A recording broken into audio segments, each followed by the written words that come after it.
사각형의 내부에, 사각형의 내부에, 사각형의 내부. 처음 읽으면 이것이 정말 시인지조차 의심하게 됩니다. 숫자와 기호, 기하학적 구조, 그리고 이해하기 어려운 문장들. 시인 이상이 남긴 건축 무한 육면각체.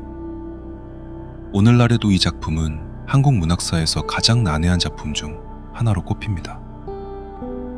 그런데 이상한 점이 있습니다.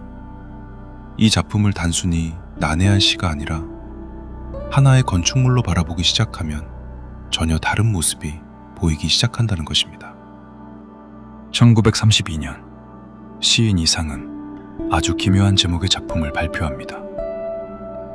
건축 무한 육면각체. 이름부터 이상합니다. 건축과 무한, 그리고 정체를 알 수 없는 육면각체가 하나의 제목 안에 들어가 있습니다. 우리는 보통 이상을 난해한 시를 쓴 시인으로 기억합니다. 하지만 그는 원래 건축을 공부한 사람이었습니다. 1929년 경성고등공업학교 건축과를 졸업했고 조선 총독부 내무국 건축과에서 기사로 근무했습니다. 그러니까 이상에게 건축과 설계는 단순한 비유가 아니었습니다. 그가 실제로 배우고 일했던 분야였습니다. 그런데 더 이상한 사실이 있습니다. 건축 무한 육면각체가 나오기 전 이상은 이미 3차 각설계도라는 작품을 발표했습니다. 설계도, 그리고 그 다음에는 건축. 이 두 제목은 마치 하나의 작업이 이어진 것처럼 보입니다. 먼저 어떤 공간을 설계하고 그 다음 그 공간을 건축한 것처럼 말입니다. 물론 이것만으로 실제 설계도였다고 말할 수는 없습니다. 오랫동안 이상의 작품은 초현실주의와 모더니즘, 언어 실험의 결과로 해석되어 왔습니다. 하지만 수십 년이 흐른 뒤 전혀 다른 해석이 등장하기 시작합니다. 연구자들은 3차 각설계도와 건축 무한 육면각체를 연결해 이상의 작품 속에 4차원 시공간의 설계와 건축이라는 구조가 존재할 가능성을 제시했습니다.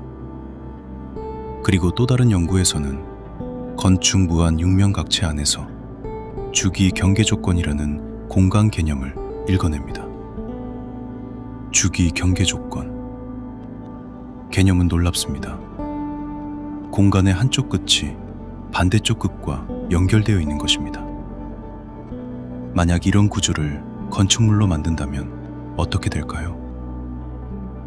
당신은 방 안에 서 있습니다. 앞에는 긴 복도가 있습니다.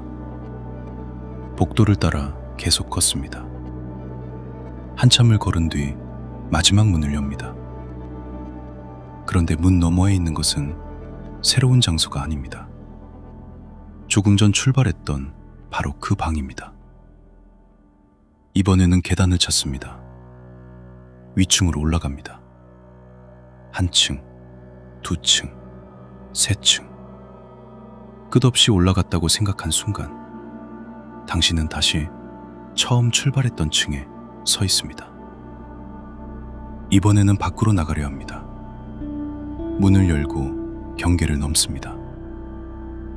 하지만 밖으로 나왔다고 생각하는 순간 당신은 다시 건물 내부에 들어가 있습니다. 이 건축물에는 출구가 없습니다. 아니, 더 정확히 말하면 외부라는 개념 자체가 존재하지 않을지도 모릅니다. 여기서 하나의 기묘한 가설을 세워볼 수 있습니다. 이상이 설계하려 했던 것은 사람이 생활하는 건물이 아니라 공간 자체로 사람을 가두는 건축물이었던 것은 아닐까요? 보통 감옥에는 벽이 있습니다. 벽을 넘으면 탈출할 수 있습니다. 하지만 이 건축물에는 높은 벽도 두꺼운 철문도 필요하지 않습니다. 어느 방향으로 이동하든 결국 같은 공간으로 돌아오기 때문입니다. 앞으로 가도 돌아옵니다. 뒤로 가도 돌아옵니다. 위로 올라가도 돌아옵니다. 경계를 넘어도 다시 안쪽입니다. 그렇다면 그 안에 갇힌 사람은 어디로 탈출해야 할까요? 하지만 이것조차 가장 이상한 부분은 아닐 수 있습니다.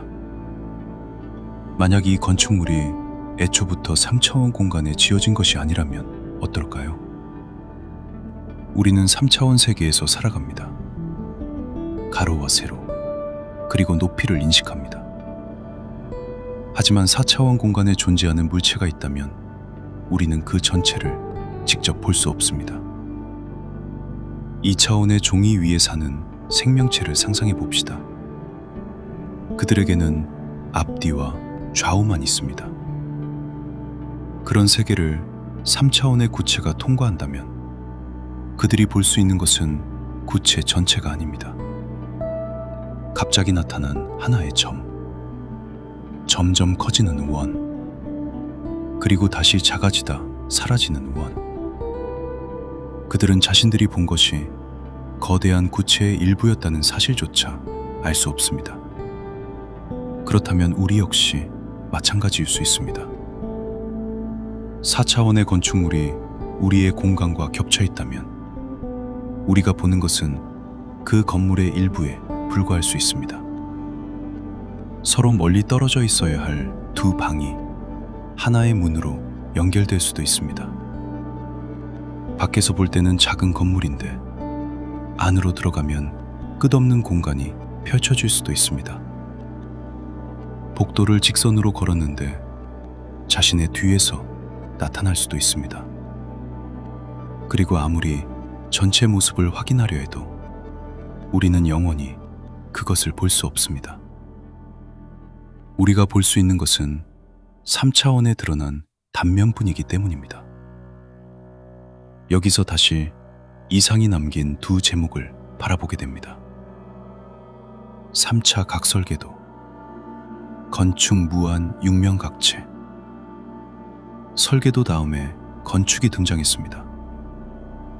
그렇다면 이것은 서로 다른 나넷이가 아니라 하나의 프로젝트를 두 단계로 기록한 것이었을까요? 첫 번째 작품에서 인간이 볼 수 없는 공간의 좌표를 설계하고 두 번째 작품에서 그 공간 안에 존재하는 건축물을 완성한 것이라면 어떨까요? 물론 이상이 실제로 4차원 건축물을 만들었다는 증거는 없습니다.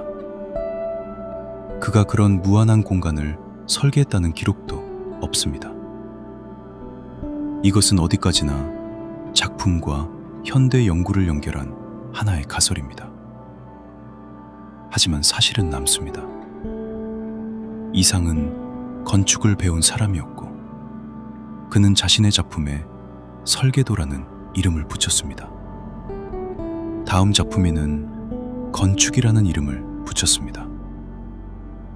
약 90년 뒤 연구자들은 그 작품들에서 4차원 시공간과 반복되는 경계를 읽어냈습니다.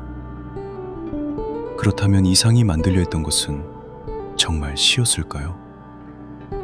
아니면 시의 형태로 당시에는 지울 수 없었던 건축물을 남긴 것이었을까요?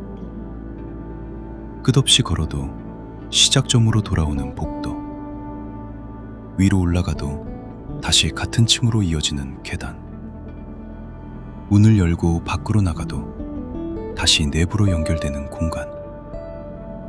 만약 그런 건축물이 존재한다면 그곳에서 탈출하는 방법은 문을 찾는 것이 아닐지도 모릅니다. 건물을 빠져나가는 것이 아니라 우리가 살아가는 차원 자체를 벗어나야 할지도 모릅니다. 그리고 어쩌면 그래서 이상은 그것을 단순한 육면체라고 부르지 않았는지도 모릅니다. 건축 무한 육면각체. 그 이름은 건물이 아니라 우리가 볼 수 없는 공간의 구조를 가리킨 것은 아닐까요?